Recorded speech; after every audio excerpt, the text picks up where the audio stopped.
অচিনপুরের রাজকুমার বিক্রম ও তেপান্তরের রাজকুমারী কিরণমালা। কিরণমালার বাবা একজন রাজা হলেও তার কাছে ধন সম্পত্তি অতটা ছিল না। কিরণমালা ছিল খুবই লোভী। রাজকুমার, আপনি এত দেরি করে আসলেন কেন? আমার যে রাজ্যে ফেরার সময় হয়ে এসেছে। কিরণমালা, আর বলো না, তুমি তো জানো আমার বাবা নেই। এখন রাজ্যের সব দায়িত্ব আমার কাঁধে এসে পড়েছে। হ্যাঁ, ওসব ঠিক আছে। তোমাকে যে তোমাদের কোষাগার থেকে একটা সোনার মালা নিয়ে আসতে বলেছি, তুমি কি নিয়ে এসেছো? তাড়াতাড়ি দাও, আমার যা তর সইছে না। কিরণমালা, রাগ করো না, আমি মালাটা নিয়ে আসতে পারিনি, কারণ কোষাগারের সব দায়িত্ব তো মার কাছে। মাকে ভয়ে কিছু বলতে পারিনি। তোমার রোজ রোজ এক কথা আমার একদম ভালো লাগে না। তাকে কিছু বলতে পারে না। তুমি কয়দিন পরে ভবিষ্যতে রাজা হতে চলেছ, এত মাকে ভয় পেলে হবে? আমি যখনই তোমার সঙ্গে কথা বলতে আসি, তুমি এইসব নিয়ে ঝগড়া শুরু করে দাও। আমার আর একদম ভালো লাগে না। চাই এখন আমার রাজসভায় কাজ আছে। এই বোকা রাজকুমারকে যদি পটিয়ে বিয়ে করতে পারি, আমার অনেক গয়নাগাটি হবে। আমার পিছনে 10-12টা দাসী পড়ে থাকবে। উফ, কত দিনে যে রানী হতে পারবো। দাসী, দাসী, এদিকে শোনো। তোমার কি কথা কান দিয়ে ঢোকে না? 2-3 বার ডেকেছি, তুমি এখন আসলে? বাবা যে টাকা দিয়ে এই অকর্মগুলোকে কেন রেখেছে বুঝি না বাবা। রাজকুমারী, আমার শরীরটা একটু খারাপ, তাই আপনার কাছে আসতে দেরি হলো। তাতে আমাকে উদ্ধার করেছো। যাও যাও, আমার স্নানের জলটা তুলে দাও, আমি এক্ষুনি স্নান করতে যাব। আচ্ছা রাজকুমারী, যাচ্ছি।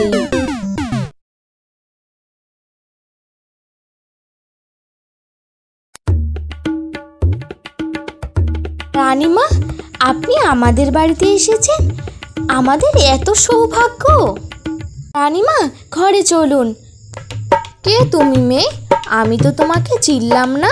তুমি কি শ্যামলীর মেয়ে? হ্যাঁ রানীমা, আপনি ঠিকই ধরেছেন।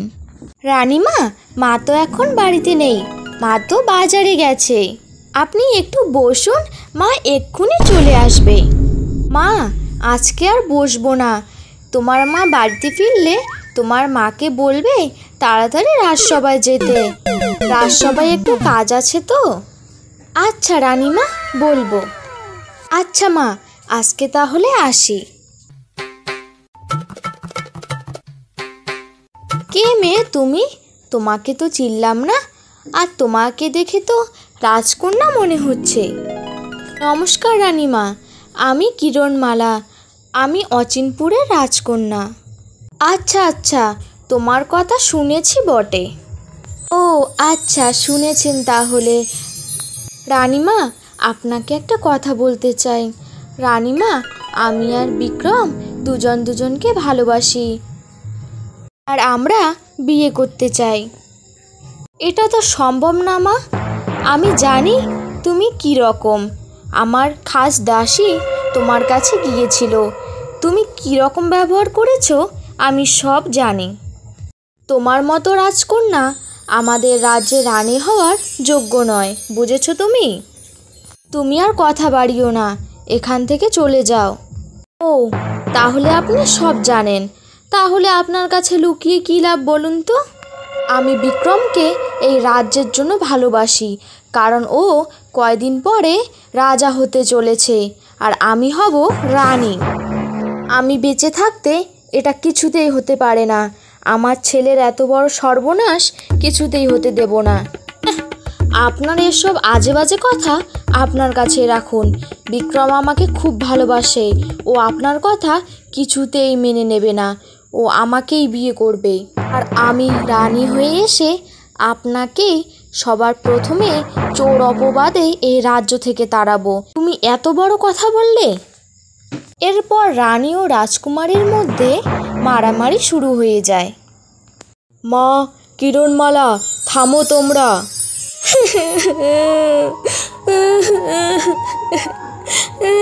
কিরণমালা, তুমি কেঁদো না। বিক্রম, তুমি জানো না তোমার মা আমাকে কি বলে অপমান করলো। আমাদের রাজ্যে নাকি খাবার নেই, আমাদের রাজ্যে নাকি কোষাগার ফাঁকা, তাই নাকি আমি তোমাকে ভালোবাসার জালে পটিয়েছি। না বাবা, আমি ওকে এসব কিচ্ছু বলিনি, ও সব বানিয়ে বানিয়ে বলছে। দেখো বিক্রম, দেখো তোমার মা কি মিথ্যে কথা বলছে। তাহলে কি আমি মিথ্যে কথা বলছি বলো তুমি? তোমার মা তোমার সঙ্গে আবার বিয়ে চায় না, তাই এসব বলছে। চলো বিক্রম, আজকেই আমার সঙ্গে চলো, আজকেই আমরা বিয়ে করব। কিরণমালা, অনেক কেঁদেছো, এখন তুমি তোমার রাজ্যে ফিরে যাও, বুঝেছো? আর আমার সঙ্গে যোগাযোগ করার চেষ্টা করো না। কেন বিক্রম, তুমি তাহলে কি তোমার মায়ের কথা বিশ্বাস করলে? মা, প্রাসাদে চলো, এখানে আর থাকবো না আমি। বিক্রম শোনো আমার কথা, একটিবার শোনো। বিক্রম কিরণমালার একটা কথাও শোনে না। সে তার মাকে নিয়ে রাজসভায় চলে আসে। ও শ্যামলী, রাজসভায় চলে এসেছিস? ও, সাথে মেয়েকেও নিয়ে এসেছিস, ভালোই হলো। শ্যামলী, তোর কাছে একটা অনুরোধ রাখবো, তুই অনুরোধটা রাখবি? ছি ছি রানীমা, এভাবে কেন বলছেন? বলুন, আমাকে কি করতে হবে? শ্যামলী, তোমাদের রাজপুত্রের সঙ্গে তোমার মেয়ের আমি বিয়ে দিতে চাই, তুমি দয়া করে রাজি হয়ে যাও। আমি একটা বিপদে পড়ে এই সিদ্ধান্ত নিয়েছি। মা, এটা কি করে সম্ভব মা? আমি আর রাজপুত্র? কলাবতী, এরকম করিস না মা, তুই রাজি হয়ে যা, এটা যে রাজপুত্রের জীবনের ব্যাপার। আচ্ছা রানীমা, আপনি যা ভালো বুঝবেন সেটাই করুন, আমি বিয়েতে রাজি আছি।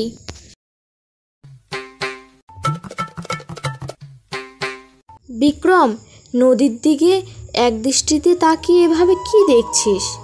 একটা কথাই মনে রাখবি, মা বাবা কখনো সন্তানদের ক্ষতি চায় না। আমি জানি তুই কিরণমালার কথা চিন্তা করছিস। মা, আমি ওকে সত্যি ভালোবেসেছিলাম, কিন্তু ও যে আমার সঙ্গে এইভাবে প্রতারণা করবে আমি ভাবতে পারিনি।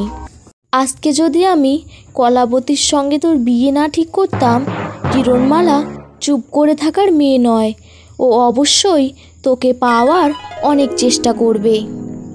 আমি আজ বুঝতে পারছি মা, ও যদি আমাকে ভালোবাসতো তাহলে রোজ রোজ গয়নাগাটি নিয়ে আমার সঙ্গে ঝগড়া করতো না। পুত্র, এসব কথা চিন্তা করিস না, আজকে তোর বিয়ে, এটা বর্তমান হচ্ছে সেইটা নিয়েই চিন্তা কর, পরবর্তীতে সেই সম্পর্কটা কোন পর্যায়ে নিয়ে আসবি। রাজকুমার ও কলাবতীর বিয়ে হয়ে যায়।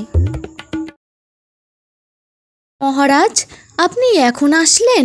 আমি যে আপনার জন্য কতক্ষণ ধরে বসে আছি। কেন কলাবতী, তুমি এখনো জেগে আছো কেন? উফ, আপনি বেশি কথা বলেন। আমার খুব খিদে পেয়েছে, চলুন চলুন খেতে যাই। তুমি রোজ রোজ আমার জন্য অপেক্ষা করে থাকো কেন?